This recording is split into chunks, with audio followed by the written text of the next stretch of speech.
Hey YouTube, Girsu here. Today I'm going to be profiling for you guys a Nekroz deck profile.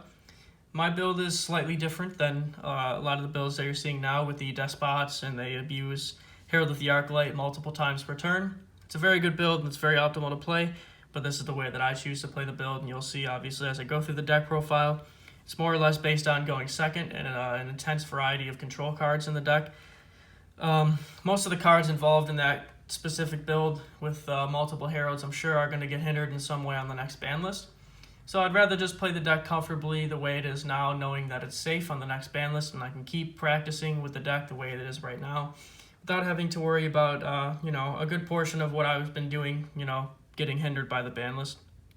So like I said, you're more than welcome to play the deck however you want, but just use this as kind of a template on how you should play the deck if you want to play it similar to mine. So first, we'll start off with the rituals. You got one Nekroz Atrishula. You don't need to play any more of this card. Basically, you can recycle it at least 3 or 4 times in a game if you keep abusing Unicor's effect, and you could also summon it from the graveyard with Nekroz Cycle, the ritual spell. So like I said, you really only need to run one of this card, and you can access it very simple.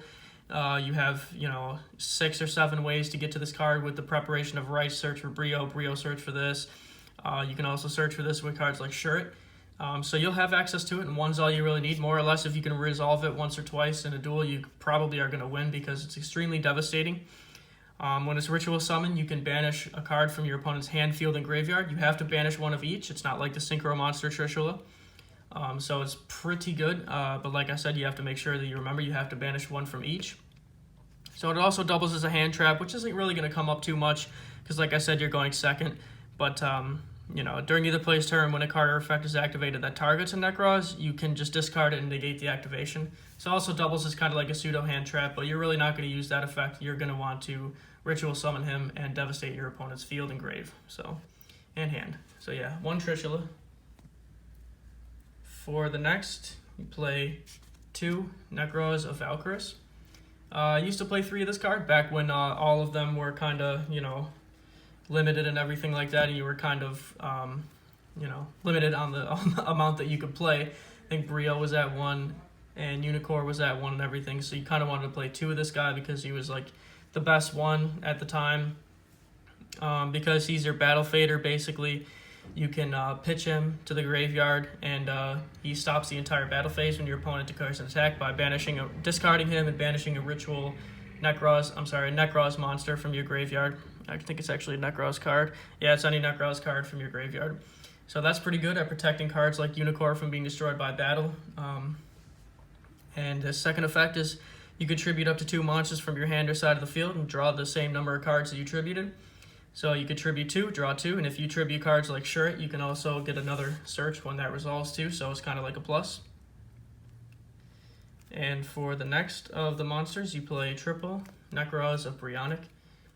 Card's finally back at 3. Pretty good to have it back at 3. I mean, it's been back for like a year now, but still, I used to play a little bit of Nekroz back in the day, so it's nice to finally see the deck more or less at full power again. This card's insane.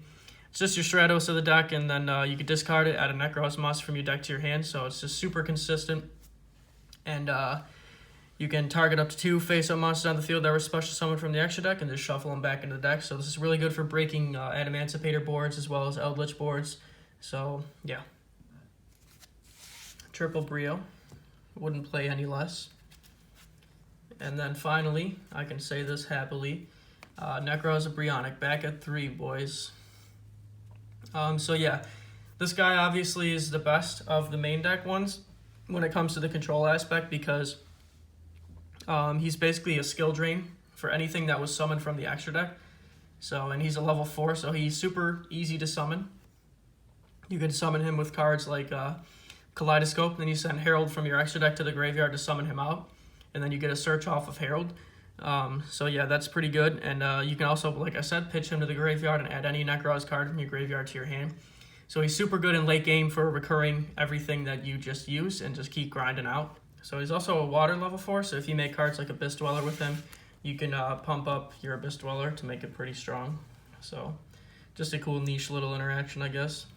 And then for the last of the rituals that I play is 2, Nekroz of Colossus. You don't need to play any more of this card. Used to play him at 3 back when you were, like I said, didn't have that many off the list that were at 3, the good ones. But he just searches your ritual spell. And then during either player's turn, you could target a face-up monster on the field that was special from the extra deck and negate its effects and put its attack to 0. So, I mean, if you summon him, he's a little kind of control aspect too, but you more or less just are going to pitch him with, cards to search for your Nekroz spell cards.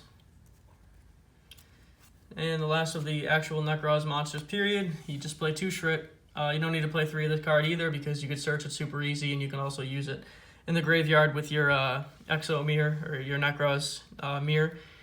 Banish it from the grave and use it again. You just won't get a search effect, but when he's tributed, you just search for any warrior type ritual Nekroz monster. So he's your plus when you use him, and he could be used as the entire ritual summon for your ritual monsters. So yeah, he's pretty good. Banned for quite some time, but now he's back. And then you play the best normal summon in the deck. You're really your only normal summon, to be honest. You play triple Manju of 10,000 hands. When he's normal summon, you just search any ritual monster or any ritual spell from your deck to your hand. So yeah, I mean, that's pretty self-explanatory. I mean, I don't really need to go much farther into that.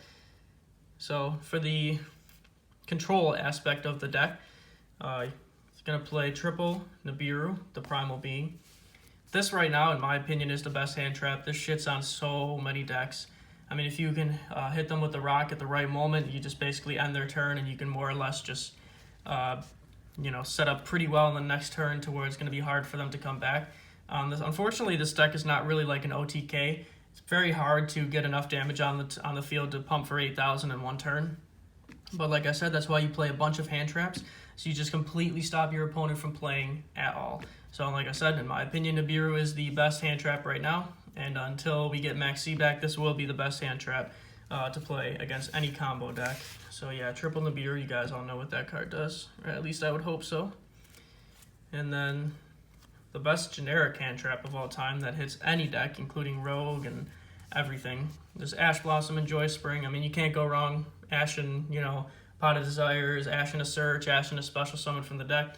This card will always be the most generic hand trap that hits any deck ever. Every deck searches, every deck draws, every deck specials from the deck. It's very hard to find a deck that this isn't good against. So yeah, triple Ash Blossom and Joy Spring. And next, you play triple Ghost Ogre and Snow Rabbit. This card's actually super good right now. This card has its formats where it's not really too great, but it also has its formats where it's really good. In my opinion, this card is super good, this format. You're able to hit cards like Needle Fiber and Mecha Phantom Beast O-Lion.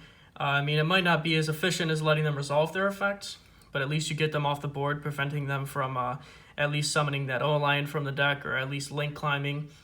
This is also good to hit cards, any face-up spell cards that they use. Hitting Cursed Outland, you can stop them from getting their search. They might be able to get their Foolish Burial effect, but they won't get their search.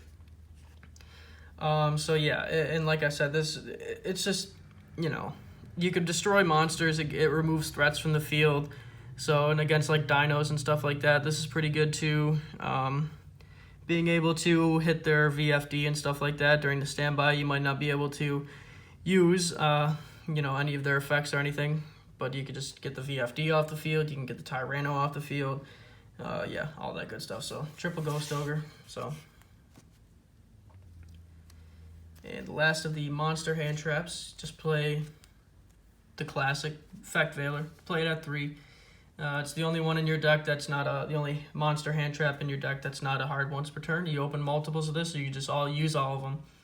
Like I said, this is great. You want to hit cards like Mecha Phantom Beast or Oroidon. You don't want to hit Needle Fiber unless you have 2 of these. But yeah, you want to make sure that you hit Oroidon, because that's really what gets their combo started. This is good for hitting anything that's like a normal summon search. Good for hitting Orcus. You can hit the Galatea. Good for Salad. You can hit the Sunlight Wolf. Against heroes, against everything. This card hits every deck. It's just as well as Ash Blossom. So Effect Veiler at 3. That's it for the monsters. Get into the spell cards. Play triple Preparation of Rites. Pretty self-explanatory. You search for any level 7 or lower ritual monster, add it to your hand. And then also you can reoccur your spell cards from your grave. You just add, and when you do that, you can also add a ritual spell from your graveyard to your hand. So yeah, pretty self-explanatory as to why you play this card at 3. This is your 4th, 5th, and 6th copy of Brio, your 4th, 5th, and 6th copy of any of them, Unicorn, Colossalus. This gets you where you need to be. So yeah, you definitely play triple Preparation of Rites. For the ritual spells, you play double Nekroz Kaleidoscope. This lets you use your extra deck as a resource, basically. This allows you to send cards like Herald to the graveyard and a ritual summon out your Unicorn, get a search. You can summon multiple Nekroz monsters with these as well, so you could summon like a 3 and a 9, so a Trish and a Colossalus by sending a level 12 Synchro or level 12 Fusion to the graveyard, lets you summon multiples. So yeah, basically lets you use your extra deck as a resource, basically. So when all the ritual spells share the same effect as their last effect, you could, if you control no monsters, you could banish the card and one Nekroz monster from your grave and just add another ritual spell card from your deck to your hand, and you can even add itself to the hand. So yeah. And the other one that you play at 2, Nekroz Mirror. This one's your second best one. Kaleidoscope is the best one. It's just your basic ritual summon spell. You can also banish Nekroz monsters from your grave to summon a Nekroz ritual monster. And all the levels have to go exactly though, so keep that in consideration. Unless you're using Shirt, you have to match the levels exactly. So, but yeah, and this also banishes itself and a Nekroz monster from the grave to search for another one. And then I just play 1 Nekroz Cycle. I mean, honestly, this card was really good back when Unicorn was at 1, but now that it's back at 3, you don't really need to worry about ritual summoning from your graveyard as much.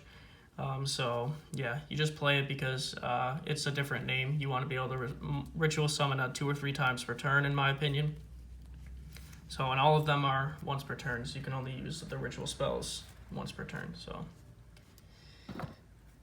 oops, bumped the camera. Sorry about that. So next, for the kind of control spell, like I said, the deck's built to go second. So you play triple Dark Ruler No More. This card is insane. Hits so many decks too. Anything combo based, anything big monsters on the field, mass negates, pendulum boards, anything. You just completely stop them and trish them and break their entire board.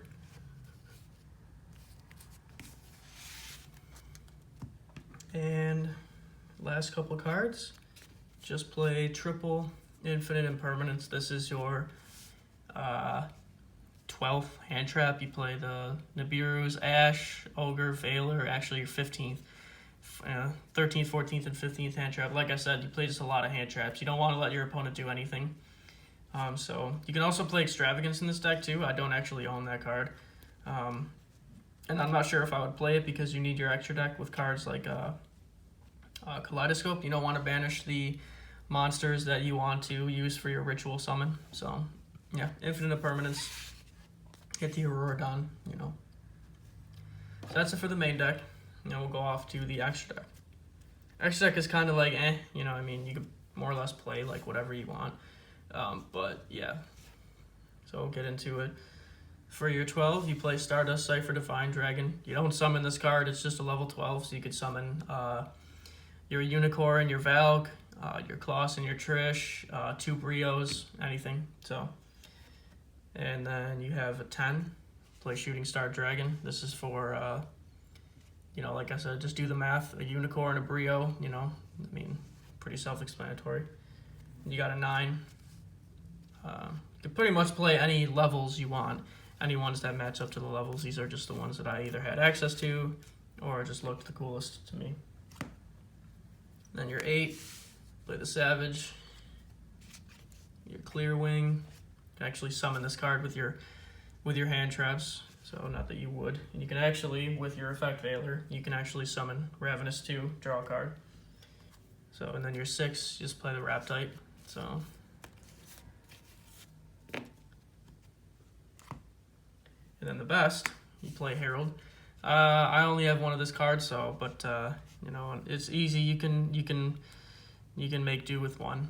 So when it's sent to the grave, you just search for anything. So yeah, pretty good. Hopefully this card doesn't get banned, and maybe it'll just get limited. I can see it getting limited, but yeah, this is really good for this deck. So you send it off Kaleidoscope, summon your Unicorn, search again. So yeah.